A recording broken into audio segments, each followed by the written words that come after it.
ഗജാനനം ഭൂതഗണാതിസേവിതം കവിദ്ധജംബൂഫലസാരഭക്ഷിതം ഉമാസുതം ശോകവിനാശകാരണം നമാമി വിഘ്നേശ്വര പാദപങ്കജം. യാകുന്ദേന്ദു തുഷാരഹാരധവള യാ ശുഭ്രവസ്ത്രാവൃത യാ വീണാവരദണ്ഡമണ്ഡിതപരാ യാ ശ്വേതപത്മാസന യാ ബ്രഹ്മാർച്ചുത ശങ്കര പ്രഭൃതിപേർദേവൈ സദാ പൂജിത സാ മാം പാതു സരസ്വതി ഭഗവതി നിശേഷജാഡ്യാപഹ. ഓം ഗുരുബ്രഹ്മ ഗുരുർവിഷ്ണു ഗുരുർദേവോ മഹേശ്വര ഗുരു സാക്ഷാത് പരബ്രഹ്മ തസ്മൈ ശ്രീ ഗുരവേ നമഃ. ശാന്താകാരം ഭുജഗശയനം പത്മനാഭം സുരേശം വിശ്വാധാരം ഗഗനസദൃശം മേഘവർണം ശുഭാംഗം ലക്ഷ്മീകാന്തം കമലനയനം യോഗഹൃദ്ധ്യാനഗമ്യം വന്ദേ വിഷ്ണും ഭവഭയഹരം സർവലോകൈകനാഥം സശംഖചക്രം സകിരീടകുണ്ഡലം സപീതവസ്ത്രം സരസീരുഹേഷണം സഹാരവക്ഷസ്ഥലകൗസ്തുഭശ്രിയം നമാമി വിഷ്ണും ശിരസാ ചതുർഭുജം. യസ്യ സ്മരണമാത്രേണ ജന്മസംസാരബന്ധനാത് വിമുച്യതേ. നമസ്തസ്മൈ വിഷ്ണവേ പ്രഭവിഷ്ണവേ നമ സമസ്തഭൂതാനാം ആദിഭൂതായ ഭൂപൃതേ അനേകരൂപ അരൂപായ വിഷ്ണവേ പ്രഭവിഷ്ണവേ. എല്ലാ ദൈവമക്കൾക്കും എൻ്റെ വിനീതമായ പ്രണാമം. എല്ലാ ഭക്തമക്കളെയും ഭഗവാനിൽ അർപ്പിക്കുന്നു. എല്ലാവർക്കും ശാന്തിയും സമാധാനവും ആരോഗ്യവും ആയുസ്സും രോഗശാന്തിയും സർവ്വ നന്മകളും ഉണ്ടാകണമെന്ന് പ്രാർത്ഥിക്കുന്നു. പക്ഷേ മക്കൾ എന്താ പ്രാർത്ഥിക്കേണ്ടേ? ഒന്നും പ്രാർത്ഥിക്കേണ്ട. ഈശ്വരൻ്റെ ഉള്ള സ്നേഹവും ഭക്തി മാത്രം, ഭഗവാനിൽ ചേരുക, ഭഗവാനെ ലയിക്കുക, അതുമാത്രം ഭഗവാനെ ഭക്തി വർദ്ധിക്കണമെന്ന് പ്രാർത്ഥിച്ചാൽ ഞാൻ ഇങ്ങനെ പ്രാർത്ഥിക്കാൻ മക്കൾക്ക് വേണ്ടി പ്രാർത്ഥിക്കണ്ടേ? പിന്നെ ഒരു അമ്മയുടെ കടമയല്ലേ അത്. അതുകൊണ്ട് എല്ലാവരും ഒരുപോലെ പ്രാർത്ഥിക്കണമെന്നൊന്നുമില്ല. കൂടുതലും ഭക്തി കൂടുന്നവർക്ക് പെട്ടെന്ന് കൃപ കിട്ടാൻ 1-ാം ക്ലാസ്സിലും 2-ാം ക്ലാസ്സിലും പഠിക്കുന്നവരുടെ അനുസരിച്ച് ഓരോരുത്തർ മുന്നോട്ട് പോകാമല്ലോ. കൂടുതൽ ഭക്തി ഉള്ളവർ 10-ാം ക്ലാസ്സിലേക്ക് ആണെന്ന് കരുതിക്കോ, അവർക്ക് പെട്ടെന്ന് വേണമല്ലോ. അതുകൊണ്ട് അങ്ങനെയുള്ളവർ ഈ ലോകത്തുള്ള ഒന്നും വേണമെന്ന് ആഗ്രഹിക്കേണ്ട. എന്നാൽ അതേസമയം ഒന്നുകൂടെ പ്രായം കുറഞ്ഞവർക്ക് എല്ലാം മക്കളൊക്കെ സ്വന്തം കാലിൽ നിൽക്കുവോളം എല്ലാം ആഗ്രഹങ്ങളും നമുക്ക് ആവശ്യങ്ങൾ നേടണം. എന്നാൽ അതിന് മുന്നേ ഈശ്വരനെ അറിഞ്ഞു കഴിഞ്ഞാൽ ഒന്നും നമ്മൾ ആഗ്രഹിക്കണമെന്നില്ല. എങ്കിലും ചില ഒന്നുകൂടെ പ്രായം കുറവുള്ളപ്പോൾ എത്ര പറഞ്ഞാലും ഞാൻ അങ്ങനെയായിരുന്നു, നമുക്കാരും പറഞ്ഞു തരാനില്ലാത്തതുകൊണ്ട് നമ്മുടെ മനസ്സിനകത്ത് ഒന്നും പറഞ്ഞ് പ്രാർത്ഥിക്കത്തില്ല. നമ്മുടെ മനസ്സിലാകും ഇന്നത് ആയാൽ കൊള്ളാം, ഇങ്ങനെ ആയാൽ കൊള്ളാം എന്നൊരു ചിന്ത ഉണ്ടായിരുന്നു. അതെല്ലാവർക്കും കാണുമല്ലോ. അത് ഒരു 60 വയസ്സൊക്കെ ആയാൽ പിന്നെ ഒന്നും പറഞ്ഞ് ആഗ്രഹിക്കേണ്ട. ഭഗവാനോട് ഭക്തി മാത്രം ചോദിച്ചു വാങ്ങിച്ചാൽ മതി. അതുവരെ നമുക്ക് എല്ലാം വേണം, ഒന്നും വേണ്ടാതില്ല. അത് പക്ഷേ നമുക്ക് അത്രത്തോളം പരമാവധി ലയിക്കാനുള്ള പരുവം ആകാത്തത് കൊണ്ടാണ് എല്ലാം ഉൾക്കൊണ്ട് പോവുക. എല്ലാ നന്മയും ആത്മീയമായ ഭഗവാന്റെ കൃപയും വേണം, അതിനോടൊപ്പം തന്നെ എല്ലാ ജീവിത സുഖങ്ങളും വേണമെന്ന് നമുക്ക് പ്രാർത്ഥിക്കാം. കുട്ടിനാളിൽ എല്ലാവരും അങ്ങനെ തന്നെയാണ്. അത് പോകെ പ്രായം കഴിഞ്ഞ് വരുമ്പോൾ ഇന്ന് എല്ലാത്തിൽ നിന്നും മനസ്സ് ത്യജിക്കണം.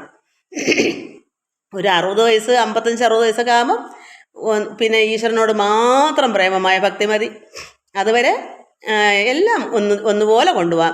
ഗൃഹസ്ഥാശ്രമികളല്ലേ നമ്മളെല്ലാം, ഗൃഹസ്ഥ കാരണം എല്ലാം നമ്മുടെ ആവശ്യങ്ങളാണല്ലോ.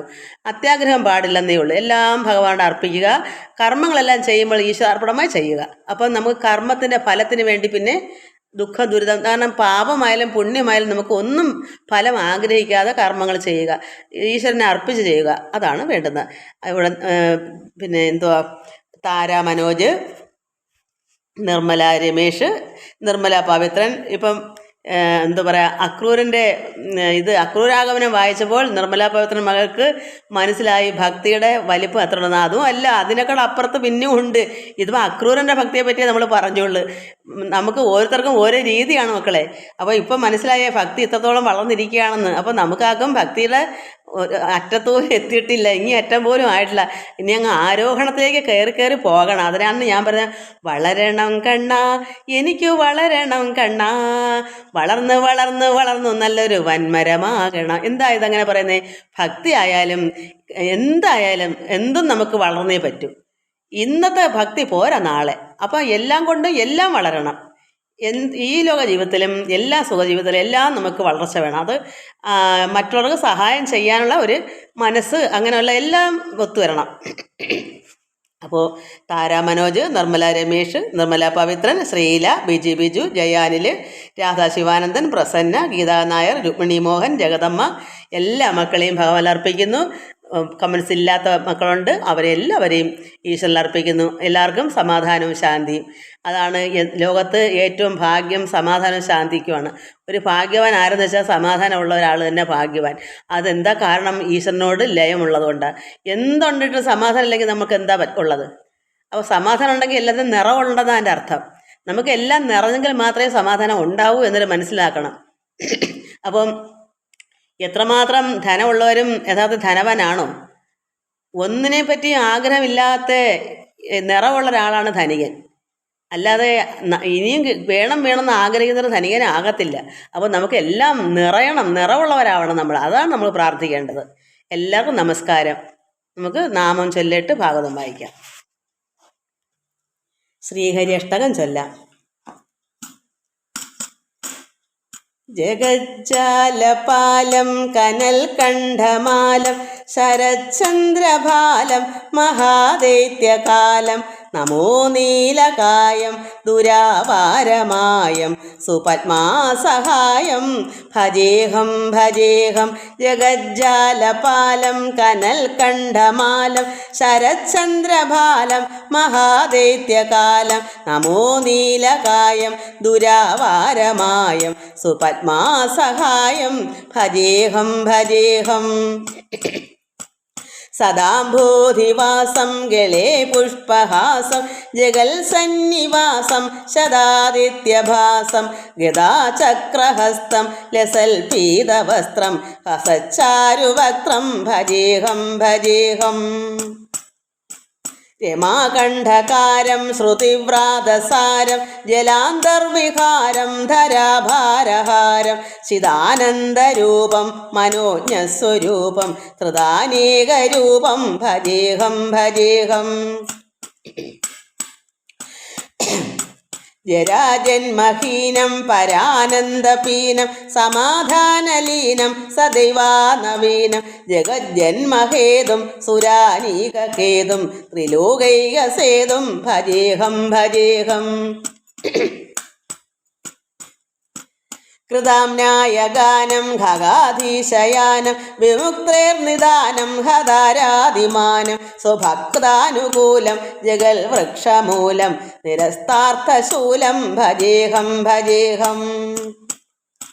സമസ്താമരേശം ദിരേകാഭകേശം ജഗൽബിംബലേശം ഹൃദാകാശദേശം സദാ ദിവ്യദേഹം വിമുക്താഖിലേഹം സുവൈകുണ്ഠഗേഹം ഭജേഹം ഭജേഹം. സുരാളി ബലിഷ്ടം ത്രിലോകീ വരിഷ്ടം ഗുരുണാഗരിഷ്ടം സ്വരൂപൈകനിഷ്ഠം സദാ യുദ്ധധീരം മഹാവീരധീരം ഭവാംബോധിധീരം ഭജേഹം ഭജേഹം.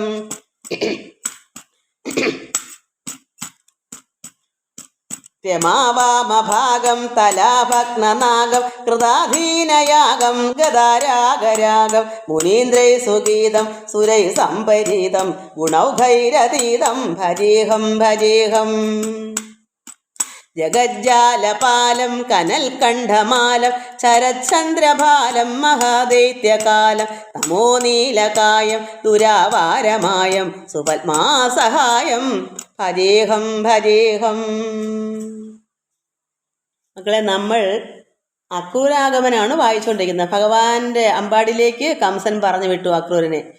ഭഗവാനെയും ബലരാമനെയും അതുപോലെ ഗോരസ പശുക്കളുടെ രസം, അതായത് തൈരും നെയ്യും അതൊക്കെ കൊണ്ടുചെല്ലണം. എന്തിനാ? ധനുർയാഗം ഉത്സവം ആഘോഷിക്കുന്നത്. അതിനുവേണ്ടി നാരദ മഹാമുനി പറഞ്ഞപ്പോഴാണ് അറിയുന്നത് ദേവകിയുടെ മക്കൾ അവിടെ വളരുന്നു എന്ന് നാരദ മഹാമുനി പറഞ്ഞില്ലെങ്കിൽ അറിയത്തില്ലായിരുന്നു. അറിഞ്ഞപ്പം പെട്ടെന്ന് തന്നെ അദ്ദേഹം ഇത് ധനുർയാഗം നടത്തുന്നു, അവിടെ ആഘോഷം നടത്തുന്നു. അത് സഹോദരിയുടെ മക്കളെ കാണാൻ കൊതിയുണ്ട്. അങ്ങനെ അക്രൂരനെ പറഞ്ഞു വിടും. അക്രൂരനടുത്ത് പറഞ്ഞത് എന്താ? കൃഷ്ണനെ കൊല്ലണം, പിന്നെ അത് കഴിഞ്ഞിട്ട് വസുദേവരെയും ബന്ധുക്കളെയും കൊല്ലണം, പിന്നെ ഉഗ്രസേനെ കൊല്ലണം. ഇതൊക്കെയാണ് പറഞ്ഞേക്കുന്നത് അദ്ദേഹത്തോട്. ഇതൊന്നും കൃഷ്ണനോടൊന്നും പറയാനല്ല പറഞ്ഞേക്കുന്നത്, അദ്ദേഹത്തോടൊക്കെ പറഞ്ഞ്. കാരണം ഇപ്പോഴാണ് അയാൾ അറിയുന്നത്, നാരദ മഹാമുനി പറഞ്ഞപ്പോഴാണ് കംസൻ അറിയുന്നത് കാലൻ അവിടെ വളരുന്നു എന്നുള്ളത്. അപ്പോൾ അത് അറിയാതിരുന്ന ഇതിന് ഒരു പരിഹാരം വേണ്ടേ? ഭഗവാൻ അവതരിച്ചത് ആരെങ്കിലും ഒരു മുന്നറിയിപ്പ് കൊടുത്തല്ലേ അറിയത്തുള്ളൂ. ഭഗവാൻ മുമ്പേറെ അങ്ങോട്ട് ചെല്ലത്തില്ല, കംസന് തന്നെ ഏറ്റുമുട്ടണം, ആദ്യമേ ഇറങ്ങണം യുദ്ധത്തിന്. അപ്പോഴേ ഭഗവാൻ വല്ലതും ചെയ്യാൻ പറ്റും. കാരണം ഇങ്ങോട്ട് വരാണ്ട് അങ്ങോട്ട് ഭഗവാൻ പോകില്ല. അതിന് നാരദ മഹാമുനി ഇങ്ങനെ ആളായിട്ട് നിൽക്കണം. അതുവേണ്ടി ഭഗവാനെ പിന്നെ ബലരാമനെയും കൃഷ്ണനെയും പിന്നെ അവിടേക്ക് കൊണ്ടു ചെല്ലാനായിട്ട് രഥം കയറി അവരെ ഭയം കൂടാതെ അവരെ കൊണ്ടുവരൂ എന്ന് പറഞ്ഞതനുസരിച്ച് ഭഗവാന്റെ അടുക്കലേക്ക് അക്രൂരൻ ചെന്നു. അതാണ് നമ്മൾ വായിച്ചുകൊണ്ടിരുന്നത്. അങ്ങനെ പോകുന്ന വഴിക്ക് ഭഗവാന്റെ പാദം പതിഞ്ഞ അവിടെ ഭഗവാന്റെ വജ്രം, അതായത് ഇത് മത്സ്യരേഖയും ഇതൊക്കെ കണ്ടപ്പോൾ ആ രഥത്തിൽ നിന്ന് അവിടെ ഇറങ്ങി ആ പൂഴി മണ്ണ് വാരി മൗലിയിൽ തലയിലൊക്കെ വാരി ഇട്ടു. എന്നിട്ട് വീണ്ടും ആനന്ദം കൊണ്ട് ഭഗവാനെ കണ്ടു എടുത്ത ഒരു നിർവൃതി അദ്ദേഹം അതിൽ കൂടി കണ്ടു. ആ മണൽ വാരി, ആ പൂഴി മണ്ണ് വാരി ദേഹത്ത് മൊത്തവും ഇട്ടു. ഭഗവാന് പരമേശ്വരന് പോലും കിട്ടാത്ത ഭാഗ്യം, ദേവന്മാർക്ക് ആർക്കും കിട്ടാത്ത ഭാഗ്യം.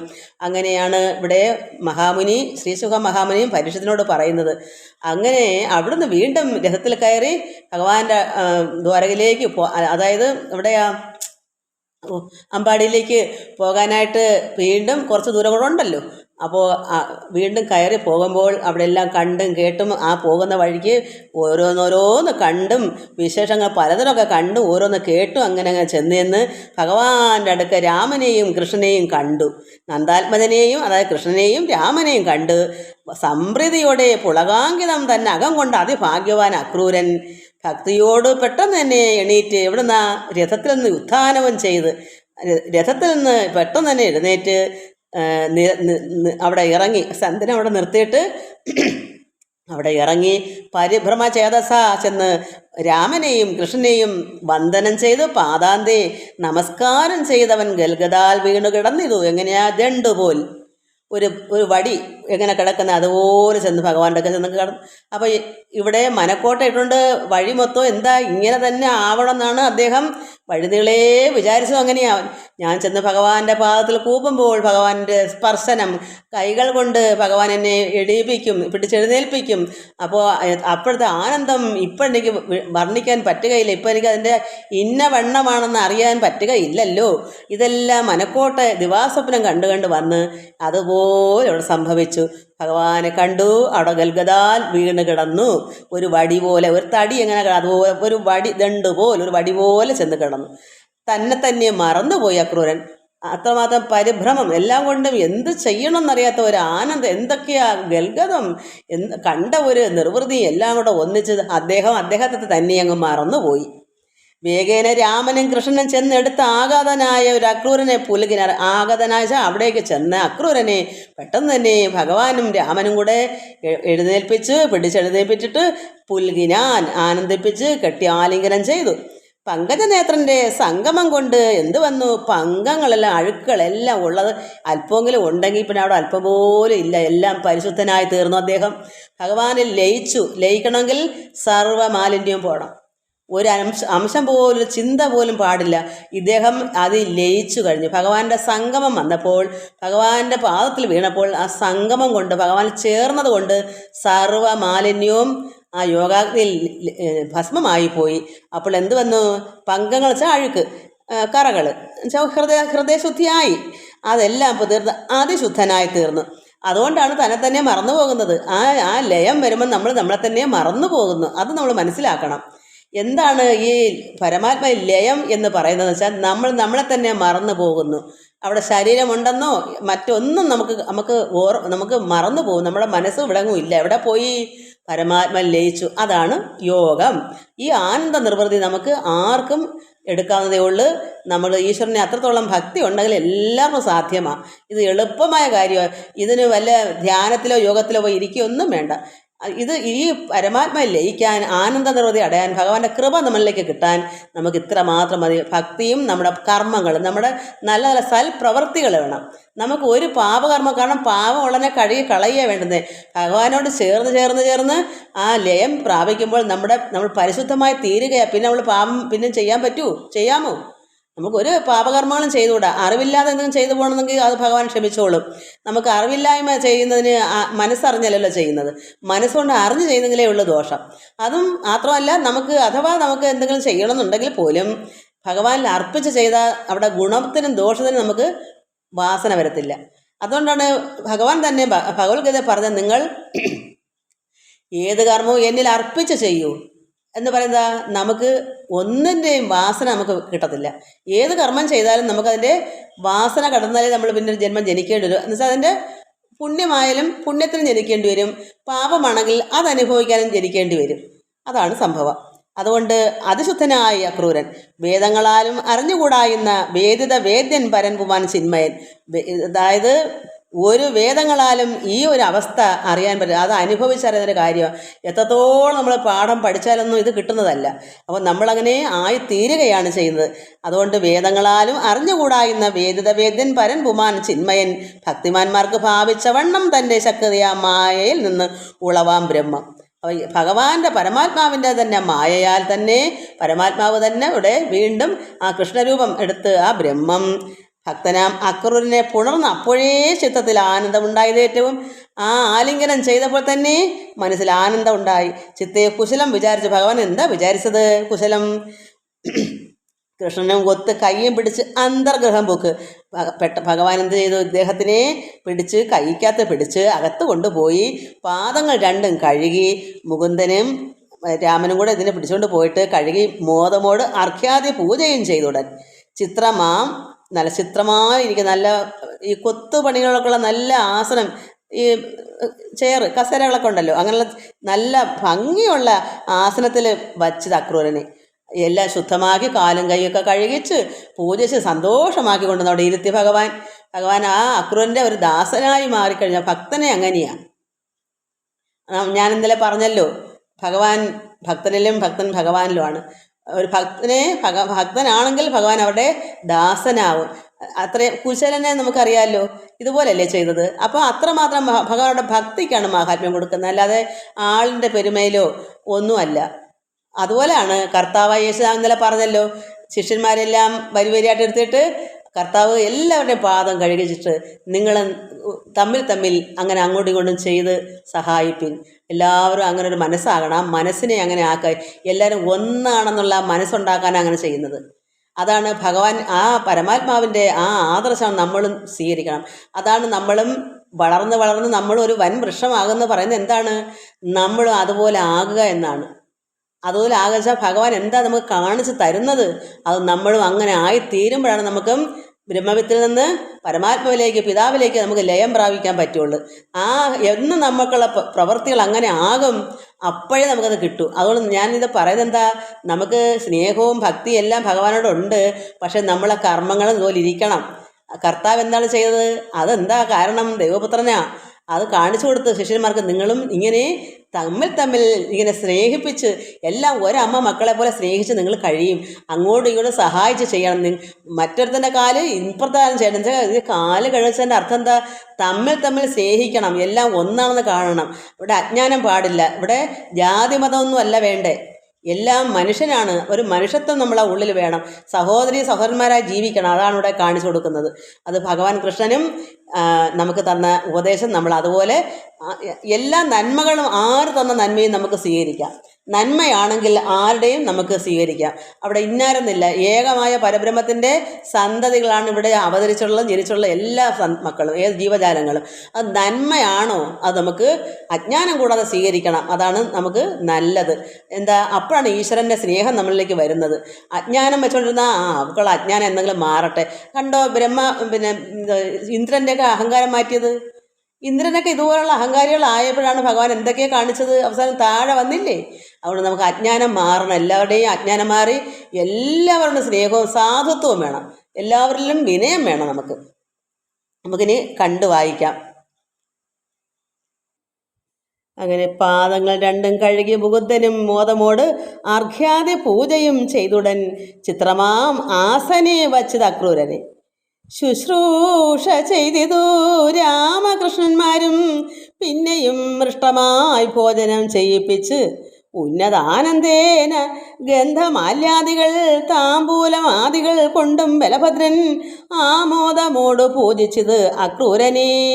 വീണ്ടും കസേരയെ കൊണ്ട് നല്ലതായിട്ട് ആശ്രമത്തിൽ ഇരുത്തിട്ട് വീണ്ടും എന്തൊക്കെ മൃഷ്ടമായി ഭോജനമൊക്കെ വീണ്ടും ചെയ്യിപ്പിച്ചു. നല്ല ഗന്ധമാല്യാദികൾ കൊണ്ട് പൂജിച്ചു, താമ്പൂലം കൊടുത്തു, ആമോദം കൊണ്ട് ഇങ്ങനെല്ലാം പൂജിച്ചു അക്രൂരനെ. നന്ദനും സന്തോഷ ചേതസ ചൊല്ലിനാൻ.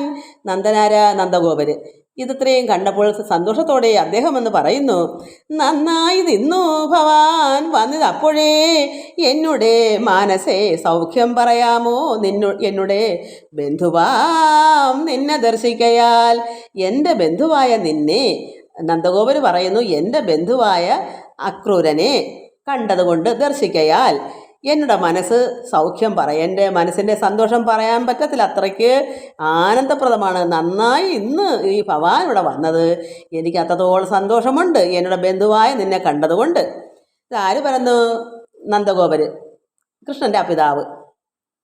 ശിഷ്ടയാം എന്നിട്ട് പറയുന്നു, ശിഷ്ടയാം തൽ സോദരിതൻ സുതന്മാരെ ദുഷ്ടനാം കംസൻ നശിപ്പിച്ചു വാഴുന്നു.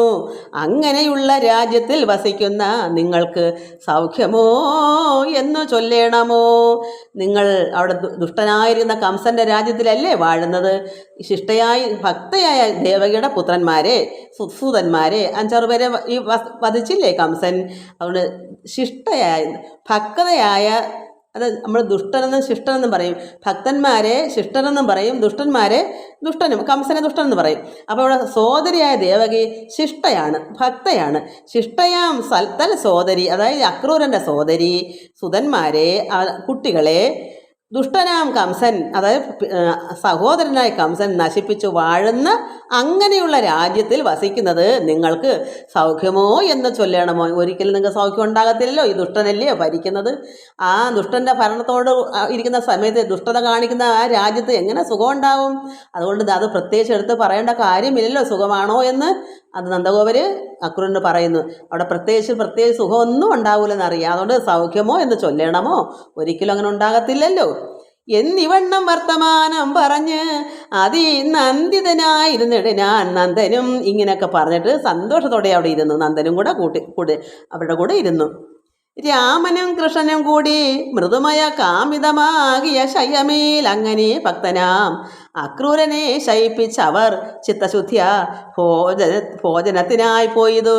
അങ്ങനെ ഇദ്ദേഹത്തിന് എല്ലാം സന്തോഷമായിട്ട് എല്ലാം കൊടുത്തിട്ട് നല്ല നല്ല മൃദുമയമായ മെത്തയിൽ നല്ല എന്താ പറയുക ശയ്യ അതൊക്കെ വിരിച്ച് അതിൽ കിടത്തിയിട്ട് ഭക്തനാം അക്രൂരനെ ശയിപ്പിച്ച് അതിൽ കിടത്തിയിട്ട് നല്ല മെത്ത ശയ്യമേൽ കിടത്തിയിട്ട് ചിത്തശുദ്ധിയ സന്തോഷത്തോടെ മനഃശുദ്ധിയോടുകൂടി. കാരണം അവിടെ ഭഗവാന്റെ എന്താ പറയുക, അക്രൂരനെ അത്രത്തോളം ഭക്തനല്ലേ, മനസ്സിന് അത്രത്തോളം ചിത്തശുദ്ധിയോടുകൂടി തന്നെയാണ് അത്രയൊക്കെ വിരിച്ച് കാലും കൈയെ കഴുകിച്ച് എല്ലാം പൂജിച്ചു എല്ലാം കൊടുത്തു സന്തോഷത്തോടെയാണ് ഭഗവാൻ ഇത്രയും ചെയ്തത്. ചിത്തശുദ്ധിയോടെയാണ്, അല്ല അവിടെ ഒരു കാപഡ്യം ഭഗവാൻ ഇല്ലെന്നുള്ളതാണ്.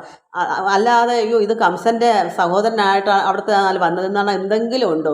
കാരണം അവിടെ ഭക്തിക്കാണ് ഭഗവാൻ ആരാന്നല്ല നോട്ടം, ഭഗവാന്റെ ഭക്തനാണോ എന്നാണ് നോക്കുന്നത്. അല്ലാതെ ഇദ്ദേഹം തന്നെ വഴി വെച്ച് പറഞ്ഞതെന്താണ്? മനക്കോട്ട കണ്ട് ഞാൻ കംസൻ്റെ സേവകനെന്നൊന്നും ഭഗവാന് തോന്നുകയില്ല. കാരണം എൻ്റെ മനസ്സ് അത്രത്തോളം ഭഗവാൻ ഭക്തി ഉള്ളതുകൊണ്ട് എന്നെ അങ്ങനെ വിചാരിക്കത്തില്ല കൃഷ്ണൻ എന്നാണ് അദ്ദേഹം പറയും. ഇപ്പം ഇവിടെ കണ്ടോ അതിൻ്റെ മനസ്സിലായത്? ഭഗവാൻ ഇവിടെ ചിത്തശുദ്ധിയോട് തന്നെ ചെയ്ത്. അതോ ഈ കംസൻ്റെ മധുരയിൽ നിന്ന് കംസൻ്റെ കുടുംബത്തിൽ നിന്ന് വന്നതല്ലേ, ഇത്തിരി വിഷമമൊക്കെ കൊടുക്കാം എന്നങ്ങനെ ചിന്തിച്ചോ? ഭഗവാൻ എത്രമാത്രം ആദരവോടുകൂടി എത്രമാത്രം അതിഥിയെ സൽക്കരിക്കുന്ന പോലെ നന്നായി സൽക്കരിച്ച് എല്ലാം ചിത്തശുദ്ധി വെച്ചാൽ ഒരു കാപട്യവും കൂടാതെ ശത്രുവിൻ്റെ നാട്ടിൽ നിന്ന് വന്നെന്നോ അങ്ങനെ എന്തെങ്കിലും ഉണ്ടോ? അതുകൊണ്ട് അപ്പോൾ എന്താ അവിടെ വന്ന ചിത്തശുദ്ധിയാ ഭോജനത്തിനായി അങ്ങനെ ഇതെല്ലാം ചെയ്തിട്ട് പോയി. ഭഗവാനും രാമനും ആഹാരം കഴിക്കാൻ പോയി. എല്ലാം നേരത്തെ കൂട്ടി ഇദ്ദേഹത്തിന് അതിഥിക്ക് എല്ലാം പൂജിച്ച് നന്നായി കൊടുത്ത് കിടക്കൊക്കെ വിരിച്ച് അതിൽ കിടത്തിയിട്ട് ഭഗവാനും രാമനും കൂടെ ആഹാരം കഴിക്കാനായിട്ട് പോയി. വന്ന സന്തോഷേണ മാനസേ ചിന്തിച്ചു തന്നുള്ളിൽ ഓർത്തിത് ഓരോന്നീ അക്രൂരനും. അദ്ദേഹം വന്ന വഴിയുടെ വരുന്ന കാര്യങ്ങളെല്ലാം കിടന്നുകൊണ്ട് ഓർക്കുന്നു. മറ്റവരൊക്കെ ആഹാരം കഴിക്കാൻ പോയല്ലോ, അപ്പം കിടന്നിട്ട് വന്ന വഴിയിൽ എന്തൊക്കെയാ അനുഭവങ്ങൾ, ഇതൊക്കെ ഓർത്തോർത്ത് ഇങ്ങനെ കിടന്നു. അപ്പോൾ എന്താ വന്ന സന്തോഷമാണ്. ഇവിടെ നിന്ന് വരെ വന്നെത്തിയപ്പോൾ എത്ര സന്തോഷമാണ്. ഇതെല്ലാം കാരണം ഭഗവാന്റെ ആലിംഗനം ചെയ്തതും വഴി ഒന്ന് പൂഴിവാരി തലയിലിട്ടതും വരുന്ന വഴിക്ക് എന്തൊക്കെ ചിന്തിച്ചു കണ്ടതും കേട്ടതും ഒക്കെ ഒന്നുകൂടെ ഓർത്തിട്ട് തന്നുള്ളിൽ ഓർത്തത് ഓരോന്നേ അക്രൂരനും. അങ്ങനെ മുന്നമേ മാർഗത്തിൽ ഓർത്ത വണ്ണം തന്നെ വന്നത് കൊണ്ട് സന്തോഷിപ്പതിനില്ല. കാരണം അദ്ദേഹം വരുന്ന വഴിക്ക് മുന്നമേ ഈ കൃഷ്ണനെ വന്ന് കാണുന്ന മുന്നേ വഴിയിലൊക്കെ വന്ന് എന്തൊക്കെയാണ് കാട്ടിയത് വിചാരിച്ചത്, ഇതൊക്കെ മാർഗം വഴിമധ്യേ അദ്ദേഹം എന്തെല്ലാം മനക്കോട്ട ചെയ്തു, അതെല്ലാം അതുപോലെ വന്നതുകൊണ്ട് അതുപോലെ വന്ന് അതുപോലെ തന്നെ അതാണ് ഒരു ഭക്തൻ ഭാവിച്ച വണ്ണം ഭവിക്കും എന്ന് പറയുന്നത്. അദ്ദേഹം എന്താ മനസ്സിൽ കണ്ടത് അതുപോലെ തന്നെ ഇവിടെ സംഭവിച്ചു. അതുകൊണ്ട് ഇനി പ്രത്യേകിച്ചൊന്നും പറയേണ്ടല്ലോ, എല്ലാം മനസ്സിൽ കണ്ടു. ഇത്രയെല്ലാം സന്തോഷം ആനന്ദം വന്ന് കിട്ടി. ഇനിയിപ്പം ഒന്നുകൂടെ സന്തോഷിക്കേണ്ട കാര്യമില്ലല്ലോ. സന്തോഷം വന്നങ്ങ് നിറഞ്ഞ് ഭഗവാൻ ലയിച്ചു, ആനന്ദമുണ്ടായി, എല്ലാ ഗൽഗതമൊക്കെ വന്നു, തന്നെ മറന്നു, ബ്രഹ്മത്തിൽ ലയിച്ചു. അങ്ങനെ ഒരു ആനന്ദം അദ്ദേഹം നിർവൃതി അടഞ്ഞു. അതുകൊണ്ട് ഇപ്പോൾ അദ്ദേഹത്തിന് പരമാനന്ദമായി. അപ്പോൾ ഭഗവാന്റെ അടുക്കലേക്ക് കംസൻ പറഞ്ഞു വിട്ടെങ്കിലും യോഗം എന്തരായിരുന്നു അക്രൂരന്? പരമാത്മ ലയിക്കാൻ, പരമാത്മാവായ ഭഗവാൻ കൃഷ്ണൻ ലയിക്കാനുള്ള ഒരു യോഗം കിടന്ന്. അതുകൊണ്ടാണ് കംസൻ്റെ അവിടുന്ന് അക്രൂരനെ തന്നെ ഇങ്ങോട്ട് പറഞ്ഞു വിട്ടത്. അപ്പോൾ ഓരോ കാര്യങ്ങളും സംഭവാമി യുഗേ എന്ന് പറഞ്ഞിട്ട് നമ്മൾ മനസ്സിലാക്കണം. നമുക്ക് കിട്ടേണ്ടതാണെങ്കിൽ കിട്ടിയിരിക്കും എവിടെ കിടന്നാലും. അക്രൂരന് ഇത് വിധിച്ചിരുന്നു ഭഗവാനോട് ചേർന്ന് സംഗമം ഉണ്ടാവാൻ. എന്നിട്ട് നന്ദജൻ സർവ്വജഗൽപതി മാധവൻ ഇദ്ദേഹം വീണ്ടും ചിന്തിക്കുക. അപ്പം മുന്നമേ മാർഗത്തിൽ ഓർത്തവണ്ണം തന്നെ വന്നത് കൊണ്ട് സന്തോഷിപ്പതിനില്ല. എന്നിട്ടോ ഭഗവാൻ നന്ദജൻ, അതായത് കൃഷ്ണൻ സർവ്വജഗൽപതിയാണ്, മാധവൻ ഇന്ദിരാവല്ലഭനാണ്, ഇന്ദ്രാ അരി സംഹരൻ. ഇന്ദ്രൻ്റെ അരിയാണ് ഈ ഇന്ദ്രൻ്റെ അരി. എന്തോ പറയുക, കംസനും അസുരന്മാരെല്ലാം ഇന്ദ്രൻ്റെ ശത്രുക്കളാണ്, ദേവന്മാരുടെ ശത്രുക്കളാണ്. അപ്പോൾ ആ ശത്രുക്കളെ സംഹരിക്കുന്നത് ആരാണ്? ഭഗവാൻ കൃഷ്ണനാണ്. അപ്പോൾ ഇതെല്ലാം കൃഷ്ണനെയാണ് ഈ പറയുന്ന നന്ദജനെന്നും സർവ്വജഗൽപതി. ഇതെല്ലാം ആര് ചിന്തിക്കുന്നു? ഈ ശയ്യയിൽ കിടന്നുകൊണ്ട് അക്രൂരൻ മനസ്സുകൊണ്ട് ചിന്തിക്കുക. ഭഗവാൻ നന്ദജൻ, ഭഗവാനെ സർവ്വജഗൽപതിയായിരിക്കുന്ന മാധവ, ഭഗവാനെ ഇന്ദിരാവല്ലഭൻ, ഇന്ദിരയുടെ ഭർത്താവായ, അതാ ലക്ഷ്മിയാണ് ഇന്ദിരയുടെ വല്ലഭനായ ഭഗവാനെ, ഇന്ദ്രൻ്റെ അരി, അതായത് കംസൻ്റെ ഭഗവാൻ കൃഷ്ണൻ ശത്രു സംഹാരകനാണ്. അപ്പോൾ ദേവന്മാരുടെ ശത്രുവായ അസുരന്മാരായ ഈ കംസനൊക്കെ ഭഗവാന്റെ ശത്രുക്കളാണ്. എന്നിട്ട് ഭഗവാൻ അവർക്ക് അന്തകനാണ്, സംഹരിക്കുന്നവനാണ്. അങ്ങനെയുള്ള ഭഗവാനെ കൃഷ്ണ, ഇന്ദിരാദി സേവിതൻ, ഇന്ദ്രന്മാരായ ദേവന്മാരെല്ലാം സേവിക്കുന്ന ഭഗവാനെ, മായാമയനായ ഭഗവാനെ കൃഷ്ണ, എല്ലാവർക്കും ഗുരുവായ ഭഗവാനെ. ഇതെല്ലാം ആര് ചിന്തിക്കുന്നു? ഈ കിടക്കയിൽ ഇരുന്നു കൊണ്ട് അദ്ദേഹം കൃഷ്ണനും രാമനും ആഹാരം കഴിക്കാൻ പോയപ്പോൾ ഇവിടെ ഈ അക്രൂരൻ ഇതെല്ലാം മനസ്സിലിങ്ങനെ കാണുക. ഭഗവാൻ ഇങ്ങനെയുള്ള ഭഗവാനാണ്, അങ്ങനെയുള്ള ഭഗവാനാണ്, ഇന്ദ്രയുടെ ഭർത്താവാണ്, സർവത്തിൻ്റെയും ജഗൽപതിയാണ്, ഇന്ദ്രന്മാരും ദേവന്മാരെല്ലാം സേവിക്കുന്ന ഭഗവാനാണ്, അങ്ങനെയുള്ള മായാമയനാണ് ഭഗവാൻ, എല്ലാവർക്കും ഗുരുവാണ്, ചന്ദ്രബിംബ ആനന്ദനാണ്. എന്താ ചന്ദ്രബിംബം പോലെ ആനന മുഖമുള്ള ഭഗവാൻ, ഇന്ദു കുലോത്ഭവനാണ്. അപ്പം മുഖം ആനനം ചന്ദ്രബിംബം പോലെയും, ചന്ദ്രകുലത്തിൽ ഉത്ഭവിച്ച ഭഗവാൻ, ചിന്മയൻ, അതായത് ജ്ഞാനസ്വരൂപനായ ഭഗവാൻ. ഇങ്ങനെയുള്ള ഭഗവാൻ എന്ത് ചെയ്യണം? പ്രസാദിക്കിൽ. ഇത്രയൊക്കെ പറഞ്ഞുകൊണ്ട് ഇദ്ദേഹം അവിടെ കിടന്നുകൊണ്ട് വരുന്ന വഴിക്കോ ഭഗവാന്റെ ചിന്ത. ഇവിടെ എല്ലാം കഴിഞ്ഞിട്ടും ഇപ്പോഴും ഇദ്ദേഹം എന്താ ചിന്തിക്കുന്നേ? അദ്ദേഹത്തിന് മറ്റെന്തെങ്കിലും ചിന്തിച്ചോ? അവിടുന്ന് വന്ന വഴിക്ക് മധുരയിൽ ഇന്നതാണ്, അല്ലെങ്കിൽ മറ്റതാണ്, മറിച്ച് എന്തെങ്കിലും അദ്ദേഹം ചിന്തിക്കുന്നു? ഭഗവാനുള്ള ചിന്ത അല്ലാതെ ഇവിടെ എന്താ ഉള്ളത്? അത് മാത്രമേ ഉള്ളൂ. ഈ കിടക്കയിലും ചിന്തിക്കുന്ന എന്നതാണ്? ഇങ്ങനെയുള്ള സുന്ദരനായ ബിംബ ആനന മുഖം, ഭഗവാന്റെ ചന്ദ്രമുഖം പോലുള്ള ആ ഭഗവാൻ, ചന്ദ്രകുലോത്ഭവനായിരിക്കുന്ന ഭഗവാൻ, ജ്ഞാനസ്വരൂപനായ ഭഗവാൻ, പ്രസാദിക്കൽ സകലവും നന്മയാ. ഇത് നമ്മൾ പഠിക്കണം. നമുക്കും ഭഗവാൻ ഇങ്ങനെയുള്ള നാരായണൻ പ്രസാദിച്ചാൽ സകലവും നന്മയേ വരൂ. ഒരു തിന്മയും കിട്ടത്തില്ല. നമുക്കത് എപ്പോഴും ഈ അക്രൂരൻ എന്താ നമ്മൾ ഇന്നലെ വായിച്ചതിൻ്റെ ബാക്കിയാണ് ഇന്നിനി ഇപ്പോൾ വായിക്കുന്നത്. അപ്പം ഈ അക്രൂരൻ ഇതുപോലെ എന്താ കാണുന്നത് ഭഗവാനെ എപ്പോഴും അങ്ങനെ ഉള്ള ഭഗവാന്റെ പ്രസാദം. ആ പ്രസാദം ഇങ്ങനെയുള്ളൊരു ഭക്തനാണ് കിട്ടുന്നത്. നമ്മൾ അത് മാത്രം മനസ്സിലാക്കിയാൽ മതി. ഈ അക്രൂരൻ എങ്ങനെയാണ് ഭഗവാനെ ഭജിക്കുക, അതുപോലെ നമ്മളും ആവാമെങ്കിൽ നമുക്കും ഇതുപോലെ ഭഗവാന്റെ പ്രസാദം വരും. ഇതിന് നമുക്ക് ഒന്നും ചിലവില്ലല്ലോ. നമ്മുടെ വീട്ടിൽ എല്ലാ ജോലിയും കഴിഞ്ഞിട്ട് ജോലി എന്ത് കർമ്മം ചെയ്യുമ്പോഴും ഭഗവാനെ അർപ്പിച്ച് ചെയ്യാം. എപ്പോഴും ഹൃദയത്തിൽ ഓർക്കാം. പിന്നെ സമയം കിട്ടുമ്പോഴെല്ലാം ഭഗവാന് നല്ല നല്ല ഗ്രന്ഥങ്ങളൊക്കെ അത് വായിക്കാം. ഇതൊക്കെ വായിക്കുമ്പം ഇതിൽ കൂടെ തന്നെ ഭക്തി ഉണ്ടാവും. ഇത് ഭാഗവതം, ഭക്തി ഉണ്ടാവാനുള്ള ഭാഗവതമാണ്. ഇത് വായിച്ചാണ് ഭക്തി വർദ്ധിക്കുന്നത്. എനിക്ക് അങ്ങനെ കിട്ടിയത്. അതിൻ്റെ ഞാൻ കരയുമായിരുന്നു ഒരുപാട്. കരഞ്ഞ് ഇത് വായിച്ചാൽ എനിക്ക് കരയാനേ എൻ്റെ കണ്ണാടിയൊന്നും വെച്ച് കാണത്തില്ല. പിന്നെ കണ്ണുനീര് തുടയ്ക്കാനേ സമയം കാണൂ. ഇതെന്താ കാരണം? ഇത് വായിച്ച് ഭക്തി വർദ്ധിക്കണം. അങ്ങനെ വരുമ്പോൾ നമുക്കും ഭക്തി വർദ്ധിക്കും. ഈ അക്രൂരനെ പോലെ ആകുമ്പോൾ ഭഗവാൻ എന്തോ ഈ ജ്ഞാനസ്വരൂപനാക്കി ഈശ്വരൻ പ്രസാദിക്കിൽ സകലവും നന്മയാ. പിന്നെ നമുക്ക് വല്ലതും ഭയക്കണോ? സകലവും നന്മ വെച്ചാൽ എന്തെങ്കിലും തിന്മയുണ്ടോ? അപ്പോഴോ താപങ്ങൾ പിന്നെ ഇല്ല ഒന്നുമേ. ഒരു വിഷമവും താപം, ഒരു ദുഃഖവും, ഒരു ചൂടെന്ന് വെച്ചാൽ ദുഃഖം, ഒരു ദുഃഖവും പിന്നെ നമുക്കുണ്ടാകത്തില്ല. ഏവം ഇങ്ങനെ നിരൂപിച്ച് ഇതൊക്കെ ഇങ്ങനെയാണെന്ന് ആ കിടക്കയിൽ ശയ്യയിൽ കിടന്ന് ഇദ്ദേഹം ഇതാ ചിന്തിക്കുന്ന ഞാൻ പറഞ്ഞിട്ടില്ലേ മക്കളെ, പശു പുല്ല് തിന്നും. പുല്ല് തിന്നിട്ട് എവിടെയും കിടന്ന് അയവിറക്കും. ഇദ്ദേഹം വരുന്ന വഴിക്കും പോകുന്ന വഴിക്കും എല്ലാം അയവിറക്കോ. ഈ അക്രൂരൻ കംസൻ്റെ പിന്നെ അവിടുന്ന് ഇവിടെ മധുരയിൽ നിന്ന് പുറപ്പെട്ട് രഥത്തിൽ കയറി അപ്പോഴത്തെ ഭഗവാനോടാ ചേർന്നിരിക്കുന്നത്. ഭഗവാൻ എവിടെയെങ്കിലും ഇരുന്നാലും ദേഹം എവിടെ ആയിക്കോട്ടെ, പക്ഷേ അദ്ദേഹത്തിൻ്റെ ഉള്ളം നിറച്ചും ഭഗവാനുമായിട്ട് സംഭാഷണങ്ങളാണ്. ഭഗവാനെ ആനന്ദിപ്പിക്കുക, സന്തോഷിപ്പിക്കുക, ലയിക്കുക. ഉള്ളിലിരിക്കുന്ന പരമാത്മ ഇതെല്ലാം അറിയുന്നുണ്ടല്ലോ. ഭഗവാൻ ഇവിടെ ശരീരം എടുത്തെങ്കിലും ആ പരബ്രഹ്മം നമ്മളെല്ലാം ഉണ്ടല്ലോ. അപ്പോൾ ഈ പറയുന്ന വ്യക്തിയുടെ ഉള്ളിലിരുന്ന് ആ ഈശ്വരൻ കേട്ടുകൊണ്ടിരിക്കുക. ഈ ആനന്ദം പറയുന്നതൊക്കെ ഭഗവാനെ വർണ്ണിക്കുന്നത് ഇങ്ങനെയുള്ള ജ്ഞാനസ്വരൂപനൊക്കെ ഈശ്വരന് പ്രസാദം വന്നാൽ നമുക്ക് എല്ലാം നന്മയേ ഉള്ളൂ. ഇതൊക്കെ സന്തോഷമായിട്ട് തന്നെ ഇരുന്നങ്ങനെ ആസ്വദിക്കുക, ആനന്ദിക്കുക. ഇതാണ് നമുക്കൊരു ഭക്തന് വേണ്ടത്. അങ്ങനെ നന്മയാം താപങ്ങൾ പിന്നെ ഇല്ലൊന്നും, ഒരു വിഷമം പിന്നെ ഇല്ല. ഇങ്ങനെ നിരൂപിച്ച് നന്നായി കിടക്കുമ്പോൾ ഇങ്ങനെ സന്തോഷമായിട്ട് ഇതെല്ലാം മനക്കോട്ട അയവറക്കുവാണ്. പുല്ല് തിന്നിട്ട് പശു അയവറക്കുന്ന പോലെ അയവറക്കി ഇങ്ങനെ ആനന്ദിച്ച് പശു തിന്നുന്നതിൻ്റെ ആനന്ദം, വിശക്കുന്നതിന് ആ പുല്ല് തിന്നുന്നതിൻ്റെ ആ ഒരു ഉദാഹരണം ഇവിടെ ഇദ്ദേഹം പറഞ്ഞ് മനസ്സിലാത് വന്നതെല്ലാം അനുഭവങ്ങളെല്ലാം അദ്ദേഹം ഓർത്തോർത്ത് അയവറക്കുന്നു, ആനന്ദിക്കുന്നു. അങ്ങനെ നന്നായി ഇതെല്ലാം ചിന്തിച്ച് കിടക്കുമ്പോൾ ദേവദേവേശനാം രാമനും വന്നിതു. അവർ ഭോജനത്തിന് പോയി തിരിച്ചു വന്നു. പിന്നെയും ശുശ്രൂഷ ചെയ്തു മുകുന്ദനും. അങ്ങനെ വീണ്ടും വന്ന് ശയ്യയിൽ ചിന്തിച്ച് കിടന്ന സമയത്ത് പെട്ടെന്ന് തന്നെ അവർ ആഹാരം കഴിച്ചിട്ടൊക്കെ വന്നിട്ട് രാമനും മുകുന്ദൻ കൃഷ്ണനും കൂടെ മന്ദഹാസേന താൽപര്യ വേഗവശാൽ തന്നുടെ ഭക്തനാം അക്രൂരനോടിതം. അങ്ങനെ താല്പര്യത്തോട് മന്ദഹാസേന ഭഗവാൻ പുഞ്ചിരിയോടുകൂടി ഈ അക്രൂരനോട് പറയുന്നു, ഭക്തനാം അക്രൂരനോടിതം. എന്താ ഇങ്ങനെ പറയുന്നു? എന്താ പറയുന്നേ? വന്ദനീയൻ പരൻ ചോദിച്ചു.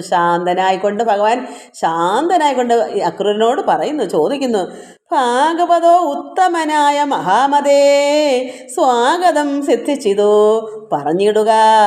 മാതുലൻ കംസൻ എന്നൊരു മഹാരോഗഹേതുവായി ആതുരന്മാരായ നിങ്ങൾക്ക് വ്യാധി ശമിക്കും ചികിത്സ ചെയ്യാതെ ഞാൻ ചോദിപ്പതെന്തോ കുശലം കുലത്തിൻ്റെ. അവിടുത്തെ ആ കുലത്തിൻ്റെ അവിടുത്തെ കാര്യകാരണങ്ങളൊക്കെ ചോദിക്കുന്നു.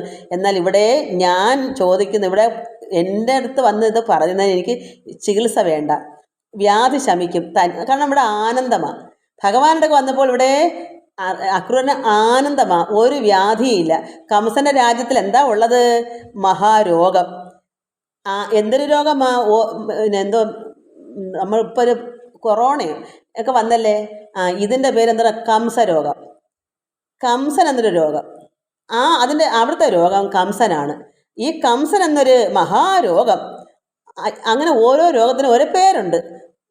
പുളു എന്ന് പറഞ്ഞൊരു രോഗം, പനി, അങ്ങനെ ഓരോരോ രോഗത്തിന് പേരുണ്ട്. അവിടെ ആ മധുരയിൽ എന്താ രോഗം? കംസനെ കൊണ്ടുള്ള രോഗം. അതുകൊണ്ട് കംസൻ എന്നൊരു മഹാരോഗഹേതുവായി ആ രോഗത്തിൻ്റെ കാരണം കൊണ്ട് ആതുരന്മാരായ നിങ്ങളാണല്ലോ ഈ കംസൻ്റെ ആതുരൻ ശുശ്രൂഷക്കാർ. ആതുരൻ എന്ന് വെച്ചാൽ എന്താ? നമുക്ക് ആതുരാലയം എന്ന് കേട്ടില്ല, ആസ്പത്രി ഇംഗ്ലീഷ് വാക്കാണ്. ആതുരാലയം എന്ന് വെച്ചാൽ എനിക്ക് തോന്നുന്നു ചികിത്സ ചെയ്യുന്നതാണെന്ന് തോന്നുന്നു. അപ്പം സേവകന്മാർ, കംസൻ്റെ സേവകന്മാർ. പക്ഷേ അവിടെ ഈ രോഗി ആരാ? രോഗം കംസൻ, മഹാദുഷ്ടനല്ലേ. അപ്പോൾ ഇവർക്ക് എത്ര സന്തോഷം കിട്ടും? അതുകൊണ്ട് നിങ്ങൾക്ക് അവിടെ മഹാരോഗമാകുന്ന ഒരു കംസൻ എന്നൊരു രോഗനുണ്ട്. പറഞ്ഞിടുക മാതുലൻ, അമ്മാവൻ. അതുകൊണ്ട് ഭാഗവതോ ഉത്തമനായ മഹാമതി സ്വാഗതം ശ്രദ്ധിച്ചതു. പറഞ്ഞിടുക മാതുലൻ, അതായത് അമ്മാവൻ കംസൻ എന്നൊരു മഹാരോഗഹേതുവായി ആതുരന്മാരവിടെ ആതുരൻ എന്ന് വായിക്കണം, ഹേതുവായാതുരൻ എന്ന് വായിക്കും. ഹേതുവായി ആതുരന്മാരെന്ന് വെച്ചാൽ അയാളെ സേവകന്മാർ, അക്കുറനെ പോലെ വേറെ ആൾക്കാരുണ്ട്. അങ്ങനെയുള്ള നിങ്ങൾക്ക് വ്യാധി ശമിക്കും ചികിത്സ ചെയ്യാതെ ഞാൻ ചോദിപ്പതെന്ത്? കുശലം കുലത്തിൻ്റെ. അവിടെ ആ കുലത്തിൻ്റെ കുശലങ്ങളൊക്കെ പറയൂ, അവിടെ എന്തൊക്കെയുണ്ട് വിശേഷങ്ങൾ. ഇവിടെ വ്യാധി ശമിക്കും, അവിടുത്തെ രോഗത്തിൻ്റെ വ്യാധി എന്തൊക്കെ ഇവിടെ വന്നാൽ ശമിക്കും. ഭഗവാന്റെ അടുക്കൽ വന്നാൽ ഇതൊക്കെ ശമനമാണ്. കാരണം വന്നപ്പോഴേ അദ്ദേഹം ആനന്ദത്തിൽ ആറാടുക. ഭഗവാനോട് സംഘം വന്ന് അവിടെ ലയിച്ച് ബ്രഹ്മാനന്ദം അനുഭവിച്ചുകൊണ്ട് കിടക്കുന്നു. അവിടെ അയവട്ടി സന്തോഷം അനുഭവിച്ചുകൊണ്ട് കിടക്കുന്നു. അപ്പോൾ അവിടെ ശാന്തനായില്ലേ, വ്യാധി പോയില്ലേ. അപ്പം നമ്മൾ മനസ്സിലാക്കുന്നത് എന്താണ്? ഭഗവാന്റെ നാമം നമ്മുടെ ഭഗവാനെ കൃഷ്ണ നാരായണ, ഓം നമോ നാരായണായ എന്ന് നമ്മൾ പറഞ്ഞുകൊണ്ടിരിക്കൂ. നമുക്കും സർവ്വവ്യാധിയും പോയി, ആധിയും പോയി, വ്യാധിയും പോയി, നമുക്കും ആനന്ദം അനുഭവിക്കാം.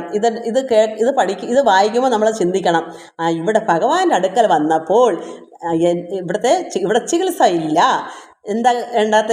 നമ്മുടെ സർവ്വ ഈ ഉള്ളിലെ സർവ്വനാഡീ ഞരമ്പിൽ കൂടെ ആ ഭഗവാന്റെ കൃപ ഒഴുകും. അതുകൊണ്ട് ഈ അക്രൂരൻ്റെ സർവ്വ രോഗത്തിനും ശാന്തിയാകുന്ന വ്യാധി മൊത്തം നശിക്കുന്നു. എന്താ കാരണം? ഭഗവാന്റെ അടുക്കൽ ഔഷധം എന്താണ്? ഭഗവാൻ ഔഷധം. നമുക്ക് എപ്പോഴും നമ്മുടെ രോഗത്തിനും മനസ്സമാധാനത്തിനും എന്തൊരു ഔഷധമാണ്? ഭഗവാന്റെ ഭഗവാൻ നമുക്ക് ഔഷധം. എന്നാൽ അവിടുത്തെ മധുരയിൽ എന്താണ് രോഗം? എന്ത് രോഗം? കംസരോഗം. ദുഷ്ടനായ കംസൻ്റെ ആ കംസരോഗം. ഭഗവാന്റെ അടുക്കൽ എന്തിനാണ് ശാന്തി സമാധാനമാകുന്നത്? ഏത് വ്യാധിയും നശിക്കുന്ന, എന്ത് ദോഷം ശമിക്കും, ഒരു ചികിത്സയും വേണ്ട.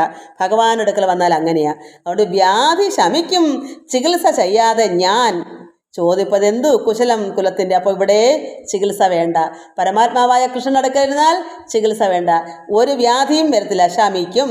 ഉള്ള വ്യാധി ശമിക്കും. നമ്മളിതൊക്കെ അർത്ഥം അറിഞ്ഞ് വായിച്ചു പഠിച്ചാൽ നമുക്ക് എന്തൊരു ആനന്ദമെന്നറിയാമോ?